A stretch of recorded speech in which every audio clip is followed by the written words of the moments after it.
उठवाई ले अब सारावा के दिन में थाना बाटे हमारे जमीन में।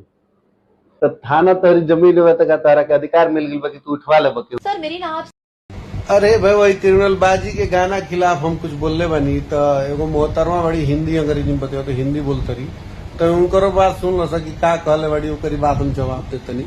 एक शिकायत है, मैंने आपकी वीडियोस देखी तो आपने जितने भी ऑब्जेक्शन किए सारे टुनटुन यादव के सॉन्ग के। बाकी रितेश पांडे का भी तो सॉन्ग है, मैं सुनाती हूँ आपको। आपने उस पे वीडियो क्यों नहीं बनाई?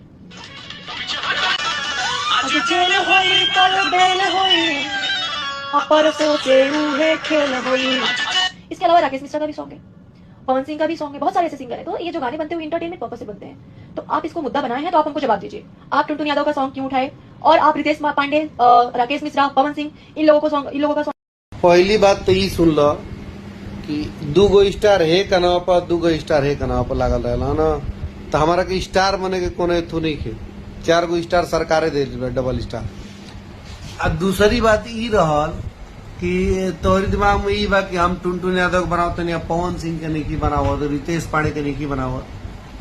तो हम गाना के खिलाफ बनाई ना, हम सिंगर के खिलाफ कुछ ना बनाई ना। और वो ऐसे बनाई ना कि हमारे आने वाला जनरेशन कुछ क्राइम व्राइम के चक्कर में ना फंसे कि गाना सुन के क्रिमिनल बाजी के और में क्राइम के एक्टिविटी सुन के अलई का कुल क्रिमिनल बाजी के काम कर लगन सब। तहरा का जवाब दी? देखा हर औरत के रिस्पेक्ट कई जाला।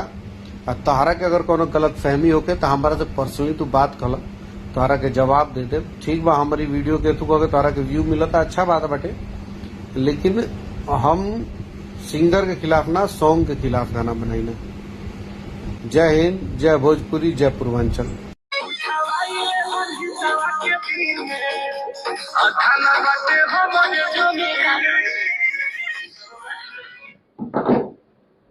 उठवाई ले अब सारावा के दिन में थाना बाटे हमारे जमीन में। तो थाना तोरी जमीन में तो तारा के अधिकार मिल गई बा कि तू उठवा ले बके उके। और मान लो, चलो हम मानते नहीं कि थाना तोरी जमीन में बा, तब वो कहीं प्रशासन अधिकार दिले तोरी जमीन में थाना बैठ तू केहू के उठवा सकेला। कैसे उठवा ले बो? उठवा के दिखाओ। किडनैपिंग के धारा लगी, पुलिस उठा के ले जाई। अब बाबू लोग जितना यंग लड़का बढ़ जा, ई कुल गाना के चक्कर में बिल्कुल मत फंसिया सा भाई। हमार भाई एकदम मत फंसिया सा।